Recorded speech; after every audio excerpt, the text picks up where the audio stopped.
So Ron, I think it's fitting to start off by thanking you on behalf of specifically people from my generation. And I think through your work through the Cape Breton magazine and through your work as a publisher, I think it's really amazing what you've managed to do in terms of preserving some stories and making sure that these stories can stay around. And I think in all your books it becomes really present and apparent in this book more so than others, I think. Because when you read this book and you read some of that, it's really hard to imagine these stories not being told. And once you've heard them, it's really hard to imagine never having heard them. And I just want to thank you for that. I think it's some really amazing work that you do in terms of that. Well, thank you. I appreciate that. And before we started, we talked a little bit about how you would go around and find these stories. And I think that's really interesting. You've told me before that some of these collections began in the Cape Breton magazine. With regards to people's stories of World War I, is that something that began in the Cape Breton magazine? That's exactly right. Okay. That's exactly right. It's over 30 years ago now that I was frankly privileged to spend time with soldiers and nurses, people who had served in the First World War. And you're right, they became articles in Cape Breton's magazine. But then, as I realized that the 100th year of the armistice was coming, it got me thinking about those stories and how I wish I had a way to keep them alive and to share with people more. And so those interviews, I went back to them and edited them differently, and they became the core of Cape Bretoners in the First World War. With the knowing that I wanted to do that, I just went to work to archives and online and speaking to individuals, searching for diaries, photographs, letters especially, and not only the letters that people were sending from the front back home, telling them about their experience in the war to some extent, but also the letters that they were getting from home. There's one in particular where a mother is writing to her son. He's now in the hospital in France. He's been badly wounded, and she writes and she says to him, "You know, I hope you won't lose the arm." You know. And then she goes on to say how difficult things are in Cape Breton Island now that to run a farm, because now that all the young men are so many of them are away, and so we're getting very intimate, detailed impressions of what life was like in the First World War, overseas certainly, but to some extent also here in Cape Breton. So that's what I did. You're right, the interviews were the core of the book, and I was really devoted to finding a way of respecting those people who, over 30 years ago, took the time, treated me seriously, and took the time to talk to me directly and really from their heart. And you know, people often say, you know, it's too bad we lost these stories or so many of these other stories because they say the war was so bad nobody wanted to talk about it, and it's certainly true. H.L. Livingston, who's in the book, and it gave me tremendous insight and stories about the war. He said that so many came back, they were just so disgusted by what they had seen and how the war was run that they didn't want to talk about it. But I'm not sure that's a sufficient answer, and I've often wondered whether or not we were too busy or too maybe even afraid of what we might hear. Afraid of what you might hear, yeah. Afraid of what we might hear, that we didn't sufficiently ask the questions and encourage those stories to be told when they could be told. I think it's really fascinating is this idea that people said, oh, they didn't want to talk about it, and because they wouldn't talk about it, we lost a lot of things.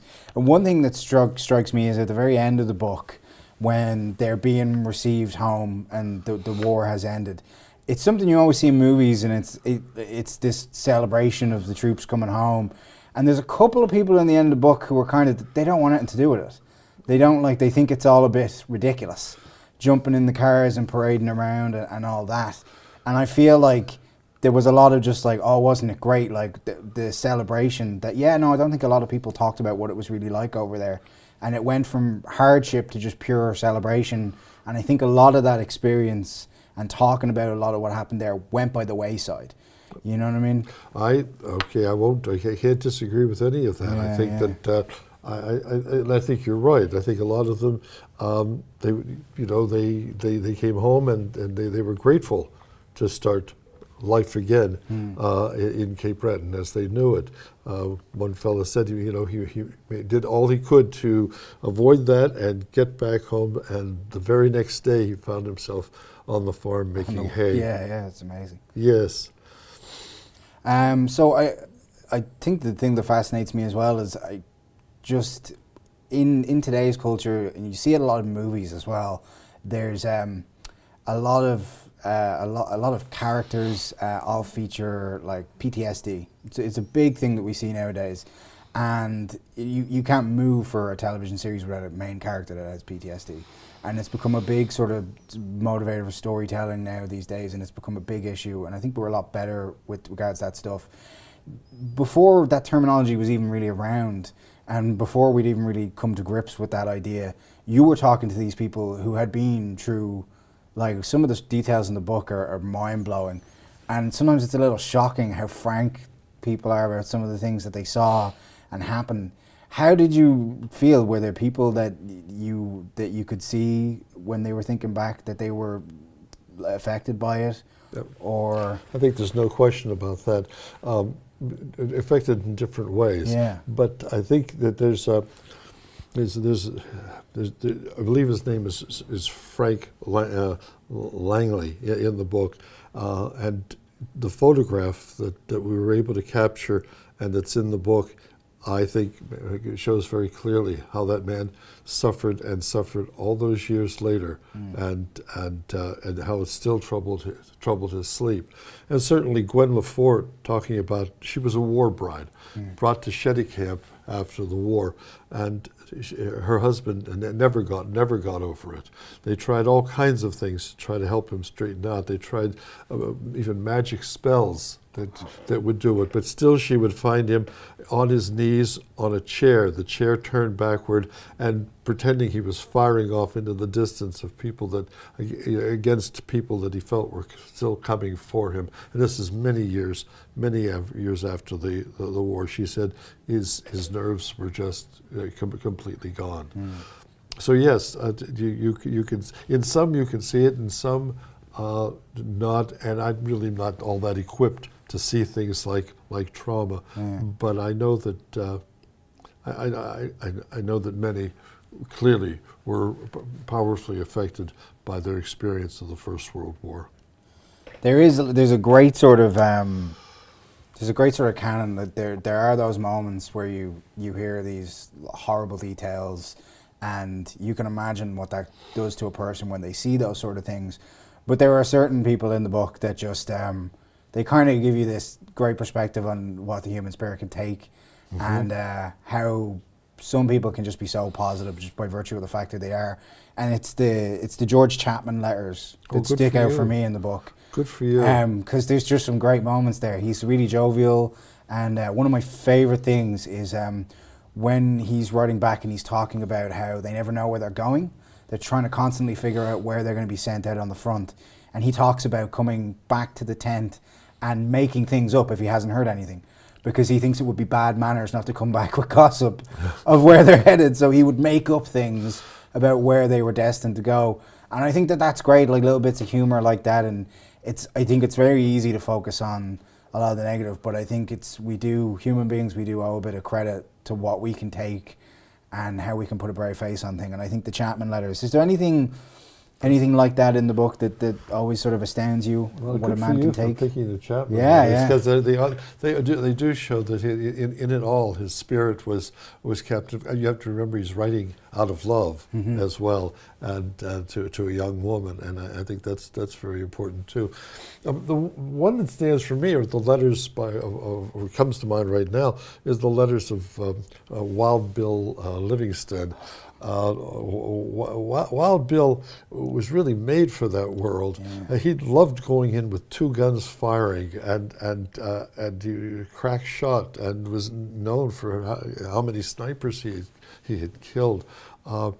And he wrote to a friend. He said, actually, he said, you know, I find I really like this life. But he said, and I can't exactly give you the quote right now, but he said something to the effect of, still, you know, when I see these cemeteries and I realize that the bloom of youth of a nation lies there and that we've lost them, when I see civilization so destroyed, I can't look on it without powerful emotion. So he loved it, but he knew that the destruction both of human beings and of culture, of civilization, and of buildings was a terrible, terrible loss that would plague us to this day, I believe. To this day, we haven't gotten over the First World War. Never mind the second. Never mind the second, that's right. Yeah. Well, I'm glad you brought up Wild Bill. I was probably going to wait to bring up some of my favourite excerpts from this book. And I kind of go back to, my father used to watch those World War II movies and World War I movies, you know, where John Wayne took a break from becoming a cowboy and decided to conscript. And there was always these ridiculous characters in those films. They always had like a formula. There was always various characters in the regiment. And you always felt like that wasn't like how it was, and that they were making up these characters for cinema. But when you encounter people like Wild Bill in the book, so he was known as he was known, that's right. You're kind of like, wow, there's stories about him emptying an entire trench out with a single machine gun, shooting from the hip, with one other soldier following him. He got shot through the face in that instance. He kept on going. He kept on firing. And my favorite of all is him hunting in no man's land. Right. When he sees a quail. Good for you. And he shoots the quail, climbs out into no man's land, being shot at by German soldiers to retrieve the quail so he could eat it for breakfast. Like, that stuff is, like, it really is, it's something out of a movie. And yeah. But that's, you know, and when that particular story is being told by H.L. Livingston, who's a relation to Wild Bill, and stands in amazement that he could do this and had the daring and then survived.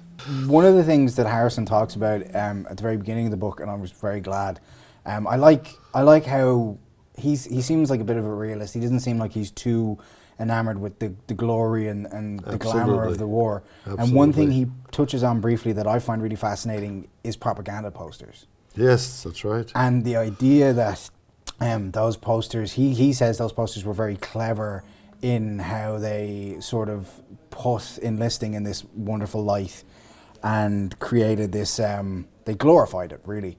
And they created this almost like this war mania in Cape Breton as well. Like, he says that everybody was bringing these posters home and everybody was super happy to see their sons head off. Do you think there was some cleverness to how that propaganda did that and created that feeling? That's what propaganda is. That's what its job is. Yeah.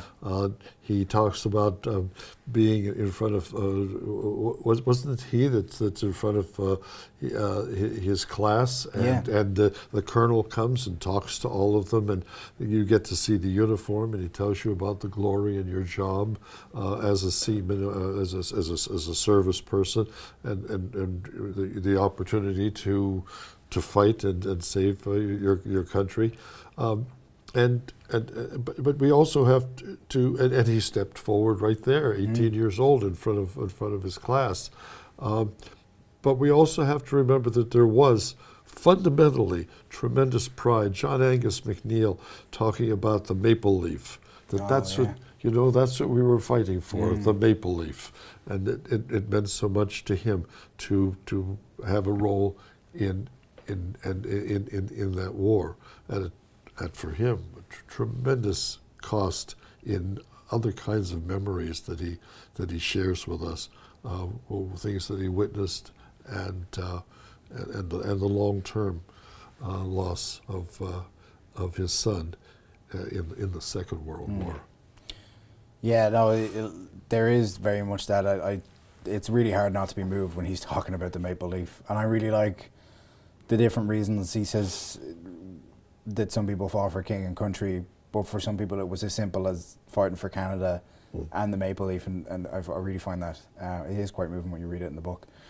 And we talk about, there were people that signed up out of patriotism. Absolutely. And there were people that signed up out of that search for, I remember one of the quotes from the posters that sticks out is, "The soldier's wealth is honour."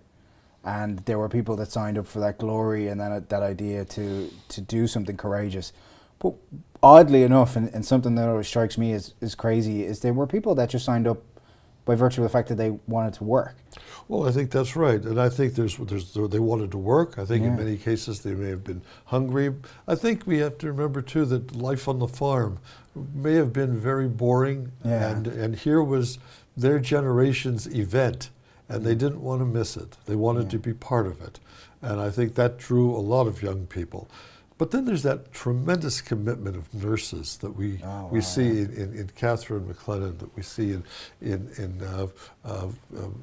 Mrs. McDonald, Nurse McDonald, that we see in these people, in Helen Kendall, the risk they took to go over there and to serve in that way, taking care of the wounded. That's a tremendous contribution that also should not be forgotten. And they do that. Why do they do that? That's a lot to think about. I don't want to speak for any one of them further than how they speak in the book, but my admiration for them, and they leave us with so much to deal with, each one of us. With what they did and the risks that they took, as well as soldiers. I think you mentioned nurses, and one that sticks out for me is Catherine McLennan. Yeah. Only because it seems insane to me. In my ear, I suppose. She was well off, I believe. That's right. And she could have gone any which way. She decided at an early age that she wanted to be a nurse. And she wanted to go down the sort of charity end of things, and she wanted to be involved in helping people. And the war was this opportunity that she could not pass up, because that's what she wanted to devote her life to. And I think the contribution of the nursing, but also I think what was really fascinating was those paintings. Mm-hmm. And I think that's an extra level of her commitment, because I feel like they stand in stark contrast to some of the images and ideas we get of war.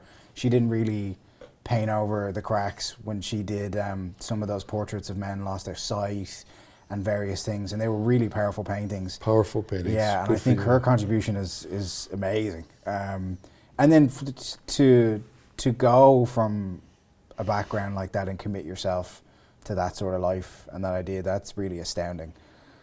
That blows me away every time.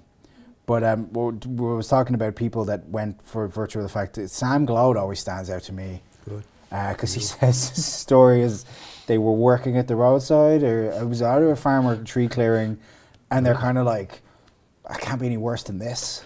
Like, why don't we go to the war? And that always just knocks me for six. I'm amazed by that. He's a man who seemed comfortable anywhere in the world. Yeah. Perhaps that's because he was indigenous. Perhaps he was because he was Sam Glode. Yeah. But he, when everyone else was caught in the tunnel, and the tunnel collapsed, and they so many thought they were lost. He knew what a tunneler do, and he knew what to do, and he'll help lead the men out of that situation.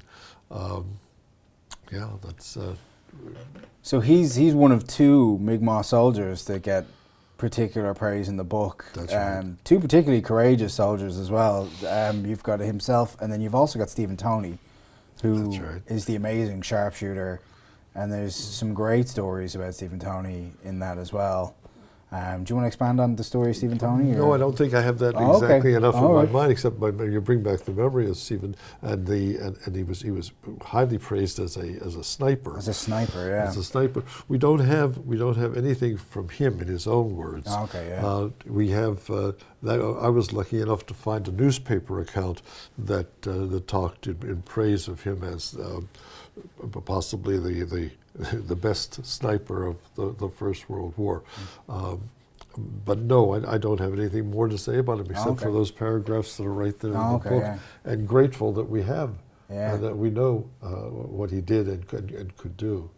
It's it's funny. There's those two Mi'kmaq soldiers seem to have absolutely no problem enlisting, and then there is at the very start of the book there is a brief paragraph on the trouble that black soldiers had That's right. enlisting, and even if they did enlist, they couldn't even get on record sometimes.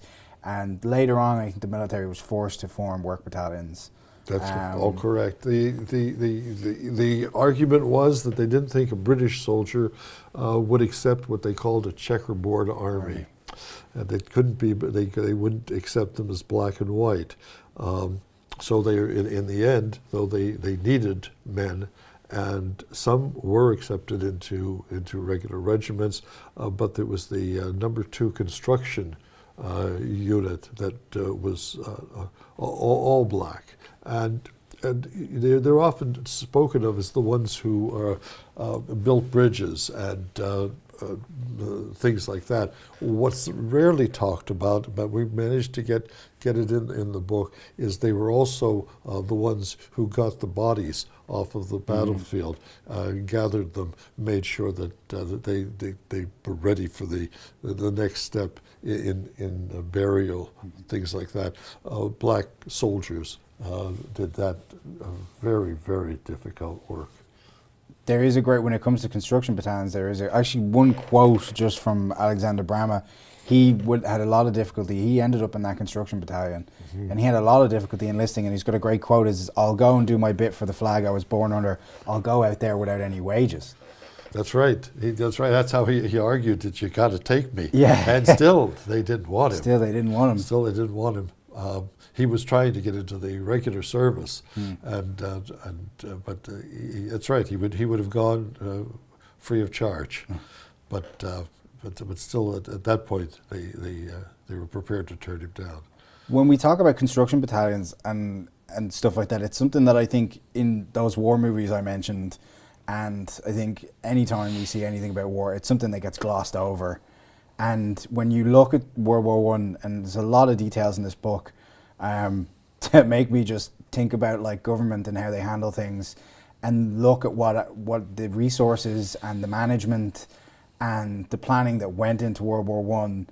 And I feel like if everybody applied that level of acquiring resources and making sure things went where they needed to go, our roads would be fantastic. Well, maybe we'd even have peace. Yeah. You know, that kind of careful attention to what's really going on. Yeah. It's funny how we can put things together and carry on a war, and you'd think we'd be a little better at carrying out peace. Yeah, definitely. And they say like it took 3 men to put 1 man on the battlefield is something that they mention at the end of the book, which is because the human resources thing is amazing. So like they don't get a lot of mention, but to have 1 man out on that battlefield, you needed the work of 3 other men to dig trenches, to prepare the ground, and yeah, I think the book does a great job of filling people in, and even like labourers that just chopped wood. Well, that's exactly right. Mr. Gillard and he was in the forestry unit and spent the war cutting trees to provide wood for the various things that were needed to carry out the war. That's right. Those stories, I think it's fantastic that they're included in there, because I feel that I think they do fall by the wayside. I agree. We're always attracted to the glory stories and the wild bills of conflicts, and sometimes we don't understand the cost and the sheer organisation that goes into an undertaking like that, I think. At the very start, you mentioned your archive material. And I think that the way letters are used in this book is absolutely wonderful. It's a little bit like I tried to put it into words earlier this morning when I wanted to talk to you about it, but it's very difficult to do. In that they do this weird thing where they don't just give you perspective and they don't just give you insight.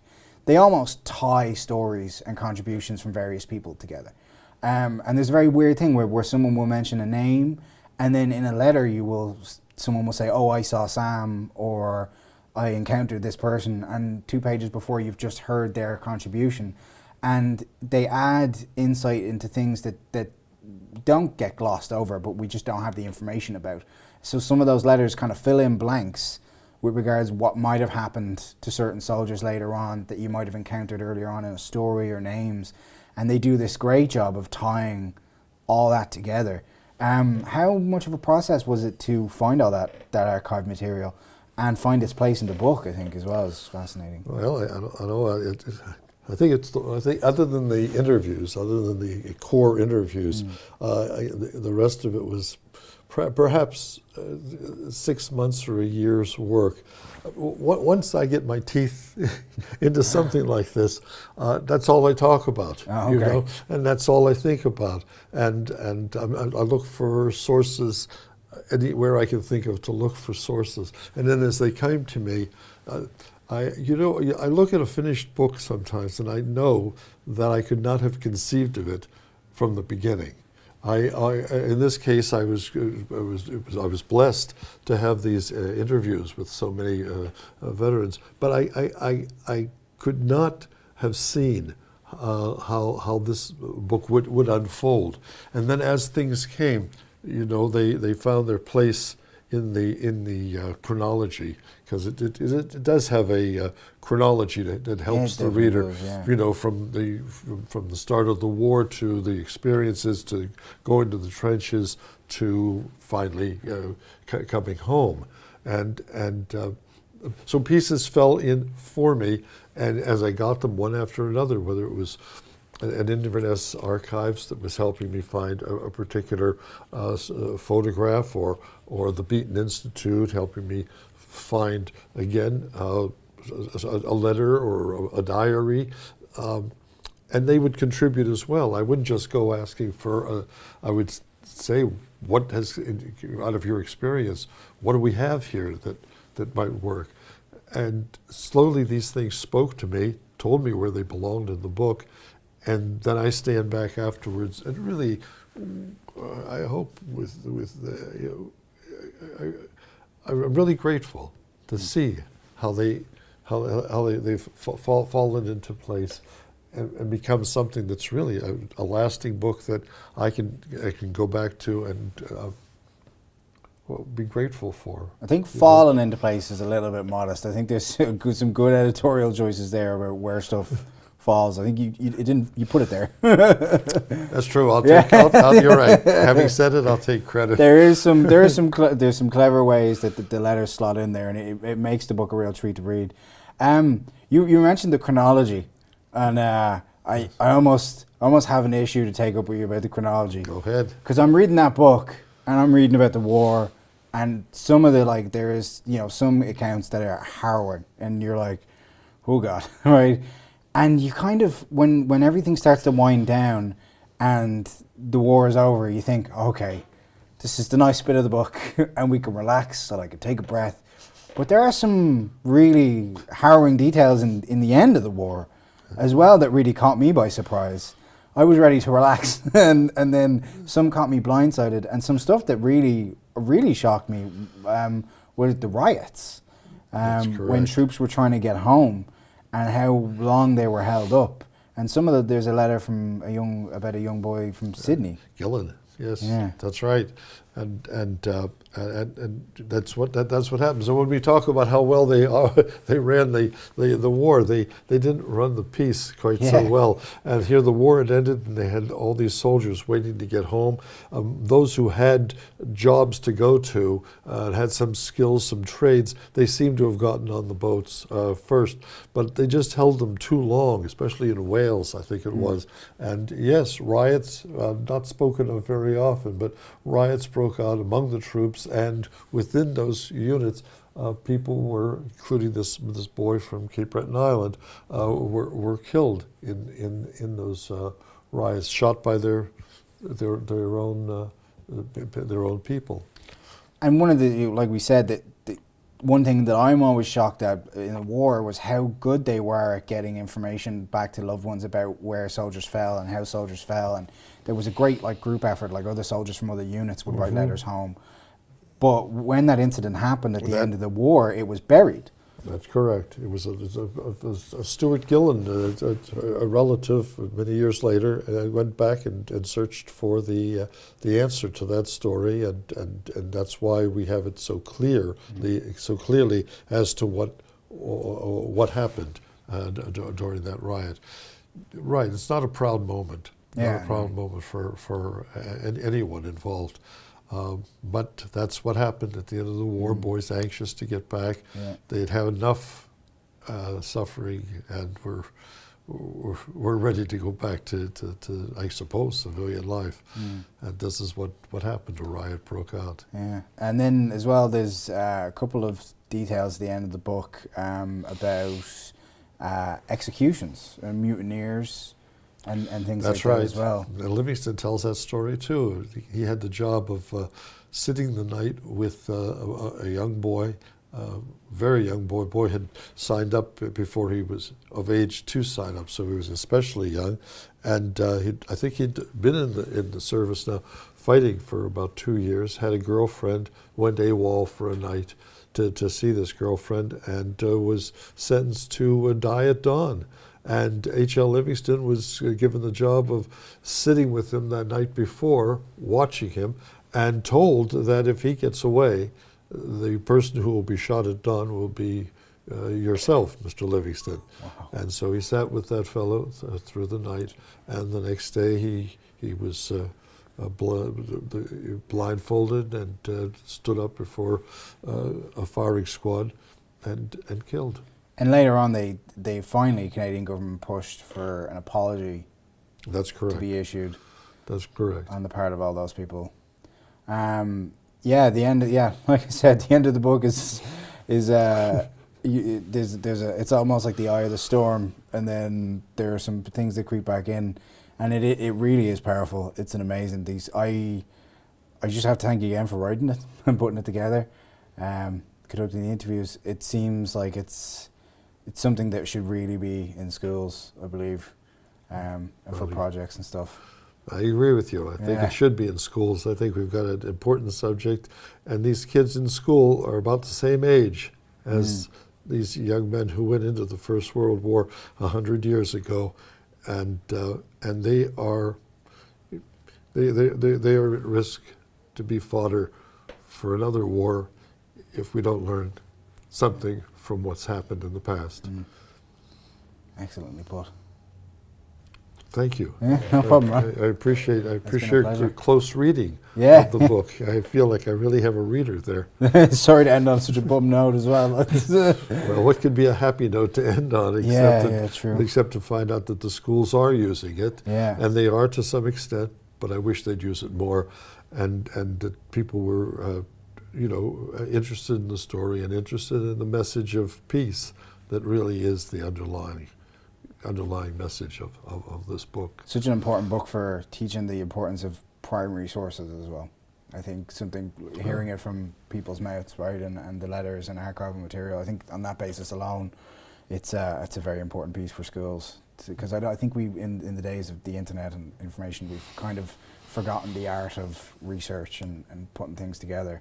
And I think that proves is a very good way to do that, and to give people that sort of nice idea. I think a word needs to be said for the Beaton Institute as well. Absolutely. Because that's an amazing resource. If there is anybody watching this and they're interested in any of this, you can go to the Beaton Institute and look up the archives. It's amazing. I've gone and read letters from people, and it's an amazing experience. That's true. And let's not forget these tiny little archives around the island, whether it's Inverness, Richmond County, around Port Hawkesbury, Cape North area.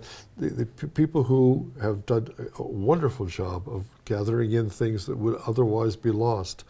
And I guess the other message is that if people have under their beds, in the closet, things that really should be given more care, they should contact these archives and give and place these valuable things with them to share with us all. I think that's a very good point. Yeah, that's something that needs to be done. It's been a pleasure, Ron, as always. Thank you.